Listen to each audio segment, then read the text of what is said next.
ॐ गणानां त्वा गणपतिगुं वामहे कविं कवीनामुपमस्त्रवस्त्रमं ज्येष्ठराजं ब्रह्मणां ब्रह्मणस्पत आनः शृण्वन्नोतिभिः सीदसादनम्।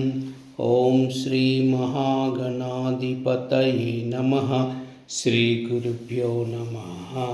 प्रणो देवी सरस्वती वाजयभिर्वाजिनीवती दीनामवत्रयवतु वाग्देव्यै नमः। दत्तात्रेयाय नमः। दक्षिणामूर्तये नमः। हयग्रीवाय नमः। श्रीललिता मूलमन्त्रकवचम्। अस्य श्रीललिताकवचस्तवरत्नमन्त्रस्य आनन्दभैरवऋषिः अमृतविराट् छन्दः। श्रीमहात्रिपुरसुन्दरी ललिता पराम्बा देवता।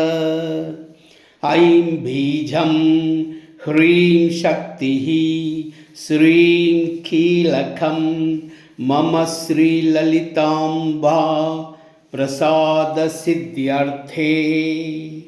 श्रीललिता कवच स्तवरत्न मंत्रजपे विनियोगः।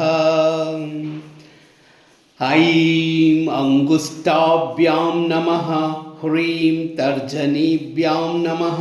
श्रीं मध्यमाभ्यां नमः। श्रीं अनामिकाभ्यां नमः।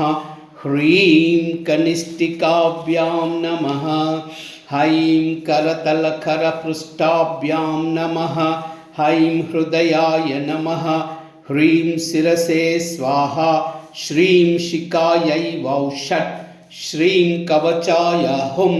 ह्रीं नेत्रत्रयाय वौषट्। ऐं अस्त्राय फट्। भूर्भुवस्सुवरों इति दिग्बन्धः। ध्यानम्। श्रीविद्यां परिपूर्णमेरुशिखरे बिन्दुत्रिकोणे स्थितां वागीशादिसमस्तभूतजननीं मञ्चे शिवाकारके कामाक्षीं करुणारसार्णवमयीं कामेश्वराङ्कस्थितां कान्तां चिन्मयकामकोटिनिलयां श्रीब्रह्मविद्यां भजे। पञ्चपूजां कृत्वा योनिमुद्रां प्रदर्श्य ककारः पातु शीर्षं मे एकारः पातु पालकम् ईकारः चक्षुषी पातु श्रोत्रे रक्षे लकारकः ह्रीङ्कार पातु नासाग्रं वक्रं वाग्भवसङ्किख हकारः पातु कण्ठं मे स्तकार स्कन्ददेशकं ककारो हृदयं पातु हकारो जठरं तथा लकारो नाभिदेशन्तु ह्रीङ्कारः पातु गुह्यकं कामकूटसदा पातु कटिदेशं ममैवतु सकारः पातु चोरू मे ककारः पातु जानुनी लकारः पातु जङ्गे मे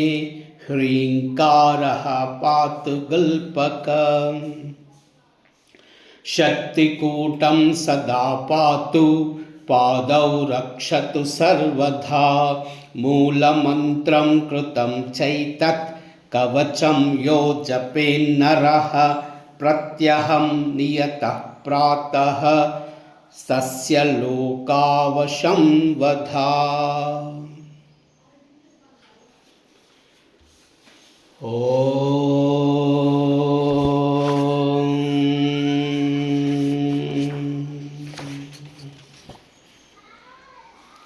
श्रीविद्यां परिपूर्णमेरुशिखरे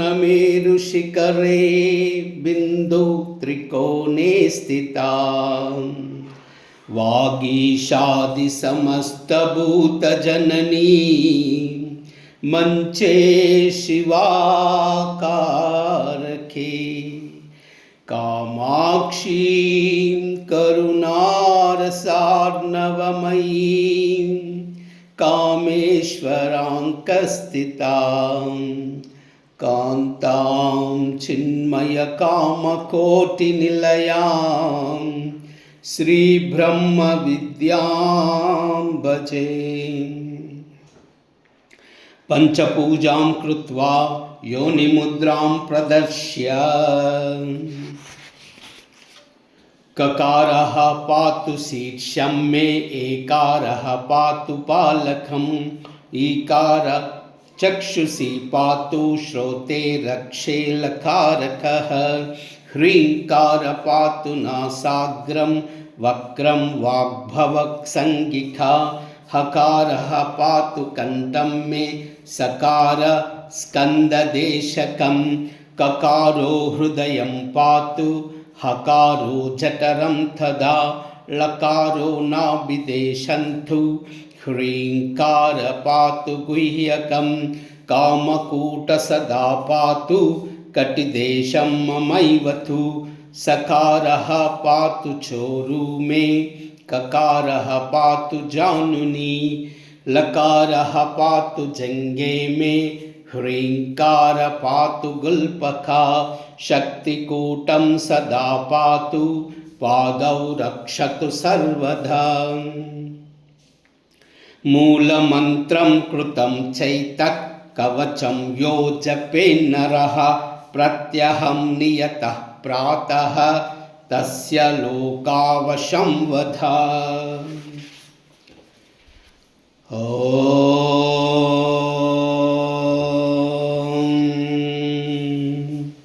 श्रीविद्यां परिपूर्णमेरुशिखरे बिन्दुत्रिकोणे स्थितां वागीशादिसमस्तभूतजननीं मंचे शिवाकारके कामाक्षीं करुणारसार्णवमयीं कामेश्वराङ्कस्थितां कान्तां चिन्मयकामकोटिनिलयां श्रीब्रह्मविद्यां भजे।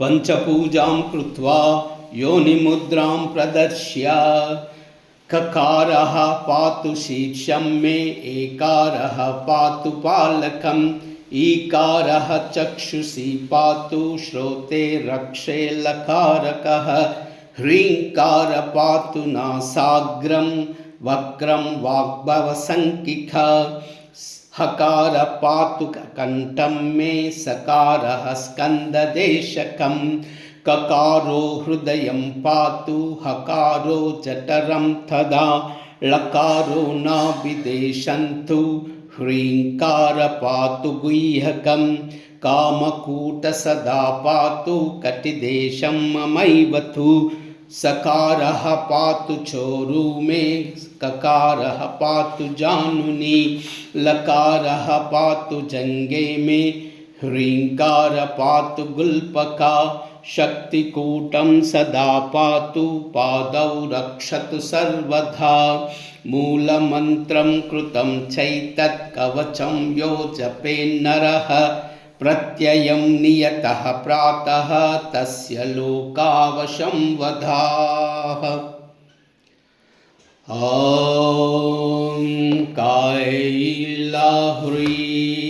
असकहलह्रीं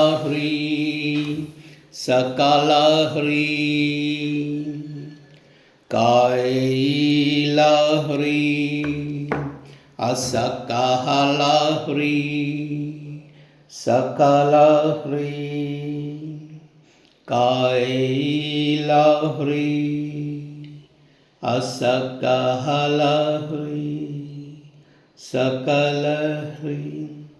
एतत् सर्वं श्रीमातचरणार्पणमस्तु। ಲೋಕಾ ಸಮಸ್ತಾ ಸುಖಿನೋ ಭವಂತು. ಸರ್ವೇ ಜನಾ ಸುಖಿನೋ ಭವಂತು. ಸರ್ವಮಂಗಲ